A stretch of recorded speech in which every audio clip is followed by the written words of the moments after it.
경제, 사회적으로 성공한 사람들에게는 우리가 모르는 어떤 공통점이 있습니다. 그들은 모두 사물의 본질을 꿰뚫어 진리를 파악하는 데 탁월하고 그 능력을 활용해 남들보다 빠르게 움직인다는 공통점이 있습니다. 그들은 전문적인 지식은 별로 없어도 남들이 즐거워할 만한 것을 발견한다거나 새로운 기술을 비즈니스에 활용하는 방법 등 본질을 정확히 이해하고 업무에 응용하는 능력이 뛰어납니다. 다양한 통계에 따르면 부유한 집안은 점점 더 부유해져 그들과 서민의 격차는 점점 벌어지는 추세라고 합니다. 그래서 부자일수록 모든 상황과 사물을 관통하는 본질, 진리를 익히려고 합니다. 다수의 말은 의외로 옳다. We have main engine start.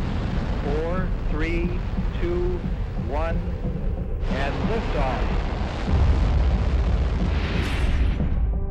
1986년에 우주왕복선 챌린저호의 폭발 사고가 있었습니다. 발사 73초 후 폭발해 7명의 대원이 희생된 사고였습니다. 미국 역사상 최악의 참사 중의 하나라고 평가할 정도였습니다. 그런데 사고 직후에 아직 원인이 밝혀지지 않은 상황에서 이상하게 하나의 회사의 주식만 폭락을 하기 시작했습니다. 바로 챌린저호에서 사용된 링을 제조한 회사의 주식만 하락하기 시작했습니다. 이후 보도를 통해 링에 문제가 있었다는 지적이 나왔을 때는 이미 주식이 폭락한 다음이었죠. 어떻게 이런 일이 가능했을까요? 원인이 나오기도 전에 어떻게 투자자들은 알고 돈을 뺀 걸까요? 돈이 이래서 무섭습니다. 돈과 연관되어 있으면 사람들의 행동은 어마무시하게 빨라지거든요. 미국 주식시장은 국제화된 만큼 불특정 다수의 참가자가 독자적인 정보원을 토대로 거래하는 경향이 강합니다. 이때 주식 투자자들이 집단 지성을 발휘하여 정식 보고서가 나오기도 전에 사고의 원인을 추측해냈던 것입니다.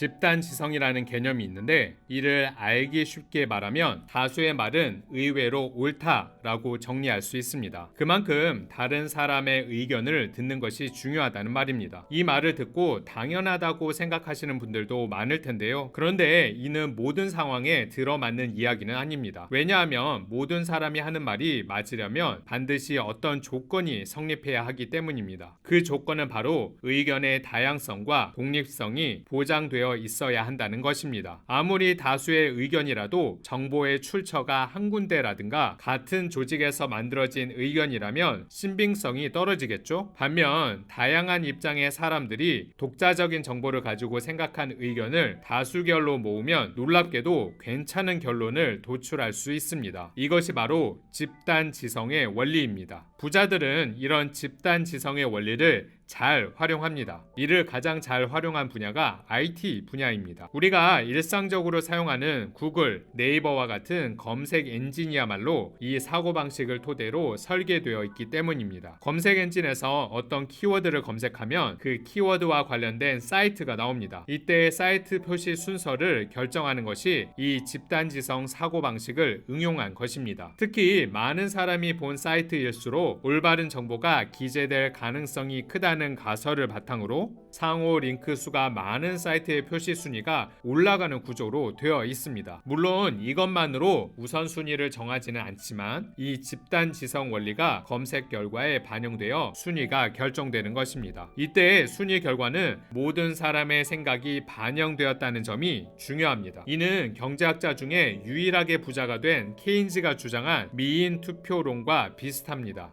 케인즈는 주식 투자를 미인 투표의 원리로 설명했습니다. 이는 투표에서 이기려면 본인이 미인이라고 생각한 사람에게 투표하지 말고 다른 사람이 투표할 만한 인물에게 걸어야 한다는 이야기입니다. 따라서 주식도 본인이 올라가리라 예상한 종목 대신 다른 사람이 그렇게 예상한 종목에 투자해야 한다는 결론이 나옵니다. 남들이 좋아하는 주식에 투자한 결과 케인즈는 경제학자 중 유일하게 부자가 되었습니다. 금욕적인 삶이 부자가 되게 한다? 막스 베버의 저서 중 가장 유명한 프로테스탄티즘 윤리와 자본주의 정신에서 그는 가톨릭권과 같이 금전욕이나 세속적 욕구의 관용적인 지역에서는 자본주의가 발달하지 않고 대신 네덜란드나 미국과 같이 프로테스탄트 영향과 금욕적인 풍조가 강한 지역일수록 자본주의가 훨씬 쉽게 발달한다고 보았습니다. 요컨대 자본주의가 발달하려면 자본주의 정신이라는 정신적 자본적 조건이 충족되어야 하며 이는 금욕적인 사회일수록 발현되기 쉽다는 의미입니다. 왜 그럴까요? 베버는 이외에도 자본주의 발달에 커다란 영향을 끼친 개념으로 다음 두 가지를 언급했습니다. 그 중에 하나는 종교개혁의 발단인 마틴 루터의 천직이라는 개념이고 나머지 하나는 종교개혁에서 중요한 역할을 한 장 칼뱅의 예정설이라는 사상입니다. 그는 과격한 프로테스탄트일수록 자신의 직업은 신이 주신 사명이라 생각하고 돈 자체에는 욕심 없이 일만 열심히 해서 사업에 성공하여 부자가 된다고 했습니다. 특히 금욕적일수록 번 돈을 허투루 쓰지 않고 일에만 매진하여 더욱더 부유해진다고 설명했습니다. 평범하게 부유한 부자가 되는 것은 단순히 금전 욕구만 있어도 가능하지만 훨씬 많은 돈을 벌고 싶다면 오히려 금욕적으로 행동해야 유리하다고 할 수 있습니다. 사업이나 투자를 꼭 해야만 하는 놀라운 이유 21세기 자본이라는 책을 아시나요? 책 두께만 이런 책입니다. 누가 쉽게 도전하지 못한 그 책. 이 책의 저자인 프랑스 경제학자 토마 피게티는 이 책에서 부를 가진 자본가와 노동자의 격차가 점점 더 확대되고 있다고 주장했습니다. 왜냐하면 노동자에 대한 보수와 자본에 대한 보수에는 차이가 있기 때문입니다. 노동자에 대한 보수는 GDP 성장률이 증가하지 않으면 늘지 않습니다.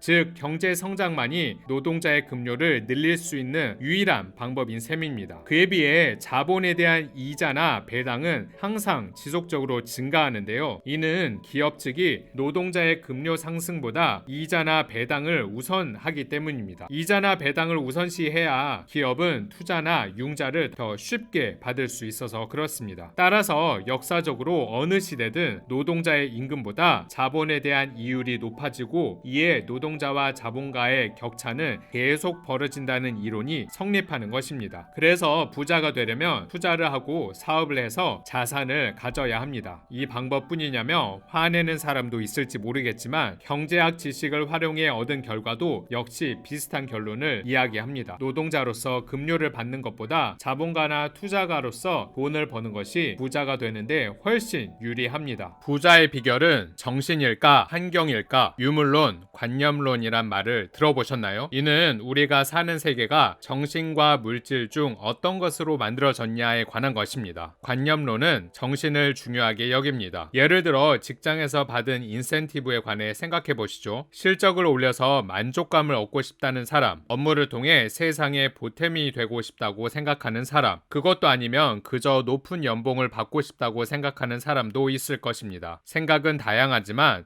관념론에서는 모든 인간이 물질보다 정신을 더 중요하게 생각하기에 현재의 환경은 정신에 큰 영향을 끼치지 않는다고 생각합니다. 반면 유물론은 물질적 환경이 먼저 존재하고 여기에서 영향을 받아 정신이 만들어진다고 생각합니다. 예를 들어 빈곤한 생활을 경험한 사람일수록 경제적으로 성공하고 싶다는 마음이 강하다고 보는 것입니다. 이는 어려웠던 시절의 경험이 탐욕을 낳았다고 보기 때문에 요컨대 물질적 환경이 정신을 낳는다고 보았습니다. 따라서 회사 대표가 관념론적 사람이라면 직원의 비전과 기본적인 업무 자세 등 정신적인 부분을 집중적으로 지도하며 새로운 테크놀로지가 등장하거나 기술이 아무리 진보해도 사람의 기본적인 행동은 변하지 않는다고 생각합니다. 회사 대표가 유물론적 사고관을 가진 사람이라면 직원들도 그 가치관으로 대할 것입니다. 이들은 직원의 행동은 정신적인 부분이 아니라 주변 환경으로 결정된다고 믿습니다. 그래서 훌륭한 비전이나 마음가짐에 대한 연설보다는 월급을 올리거나 무료 점심 등 복리후생에 힘썼을 때 직원의 사기가 올라간다고 생각합니다. 간혹 정반대로 월급을 내리거나 언제 잘릴지 모르는 나쁜 환경을 만들면 오히려 잘리지 않으려 열심히 일한다고 생각하는 사람도 있습니다. 어쨌든 이 두 상황의 공통점은 환경을 어떻게 설정하느냐가 관건이라는 점입니다. 이러한 철학적 이론은 궁극적으로 어떤 가치에 무게를 둔 것인지를 이야기하는 것이므로 꽤 극단적입니다. 그러나 실제 사람은 이 두 가지 측면을 다 갖고 있으며 상황에 따라 적절하게 구분하고 알맞게 해석합니다. 사회적으로나 경제적으로 성공한 사람들은 대개 상황에 따라 이 둘을 잘 구분하여 사용하며 본인의 성공 비결을 관념론적으로 설명합니다. 어떻게 그 많은 돈을 벌었는지 자세한 방법을 이야기하기보다는 돈이나 업무에 관한 기본적인 생각이나 동기부여 등 가치관이나 마음가짐을 중요하게 생각합니다. 특히 본인들의 성공 비결은 부자가 되고자 하는 간절한 마음, 즉 이데아를 꿈꿨기 때문이라 이야기합니다. 한편 다른 사람을 대할 때는 유물론적 가치관을 대입하는데 특히 기업가일수록 이런 경향이 있습니다. 직원의 월급, 승진, 또 좌천 등과 같은 주변 환경을 철저하게 관리하는 편이 높은 성과를 올릴 수 있다고 생각합니다. 즉 그들은 직원을 일종의 관리 대상으로 봅니다. 간혹 회사의 비전만 잘 전달하면 직원이 알아서 성장해서 좋은 성과를 올리리라 생각하는 경영자도 있지만 대부분은 철저히 관리합니다. 이 유형은 본인을 대할 때는 관념론적이지만 직원은 유물론적으로 보는 경향이 있습니다. 업무 결과도 같은 관점으로 생각합니다. 관념론에서는 정신이 먼저고 이에 영향을 받아 사람의 행동이 결정되며 그 행동이 결과를 낳는다고 봅니다. 즉 세상의 모든 일에 의미가 있다고 생각하는 것입니다. 성공한 사람 중에 본인의 성공을 당연하다고 생각하는 사람이 많은 이유는 바로 이 때문입니다. 한편 유물론은 물질의 움직임에 따라 사람의 행동이 결정되는 것이므로 성공은 필연이 아닌 우연의 산물이라고 생각합니다. 이러한 가치관의 대표가 불교 세계관입니다. 성공한 사람 중에는 불교적 가치관으로 순리대로 잘 되겠지라고 말하는 경우가 있습니다. 본인의 성공은 필연이지만 다른 것은 우연으로 보는 것은 일종의 모순이지만 어쩌면 이렇게 생각하는 것이 성공의 비결일지도 모릅니다. 부자가 되려면 사업이나 투자의 본질을 알아야 할까? 아니면 먼저 부딪혀 봐야 할까? 제가 전에 다루기도 한 책 부자의 그릇이라는 책을 보면 이런 내용이 나옵니다. 사람들이 하는 말은 언제나 똑같습니다. 무조건 해라. 좋아하는 걸 해라. 이건 하나의 진실입니다. 하지만 이는 한쪽 면만을 말하고 있습니다. 부자들은 한 가지 공통된 사고를 가지고 있습니다. 인생은 영원하지 않습니다. 그리고 인생에서 행운이란 건 손에 꼽힐 정도로만 옵니다. 따라서 한정된 기회를 자기의 것으로 만들려면 야구 방망이를 많이 휘둘러야 합니다. 물론 때로는 크게 헛스윙을 할 때도 있을 겁니다. 많은 사람들은 바로 이 헛스윙이 무서워서 가만히 있습니다. 실패가 무서운 것이지요. 하지만 성공하는 사람들은 야구 방망이를 많이 휘둘러야 볼을 맞출 수 있다는 걸 본능적으로 압니다. 방망이를 휘두르면 경험이 되고 마침내 홈런을 치는 방법을 익히면 행운을 얻으며 홈런을 날립니다. 실용주의라고 들어보셨나요? 이는 본질을 탐구하기보다는 시행착오를 반복하면서 점점 진실에 다가가는 것을 중시한 사고 방식입니다. 즉, 몇 번의 시행착오를 반복하다 보면 한 번도 안 해보고 잘난 체 하는 사람보다 훨씬 빨리 본질을 발견할 수 있다는 것입니다. 비즈니스 세계에서는 plan, do, check, act 라는 4단계를 반복하면서 업무를 끊임없이 개선합니다. 이 과정을 반복하다 보면 굳이 본질에 대해서 고민하지 않아도 비즈니스를 자연스레 깨달을 수 있습니다. 따라서 이 과정이야말로 실용주의적 사고방식이라고 할 수 있습니다. 비즈니스 상황은 어제 오늘이 다르므로 상황이 바뀔 때마다 접근 방법을 바꿔야 안정적으로 비즈니스를 할 수 있으며 실적도 올릴 수 있습니다. 비즈니스나 투자 분야에서 성공한 사람은 끈기와 노련함 사이에서 균형을 잘 유지하고 이를 활용할 줄 압니다. 그들은 일관성 있는 흔들리지 않는 자세를 유지할 때도 있는가 하면 상황이 급변해도 잘 적응하는 절묘한 균형 감각을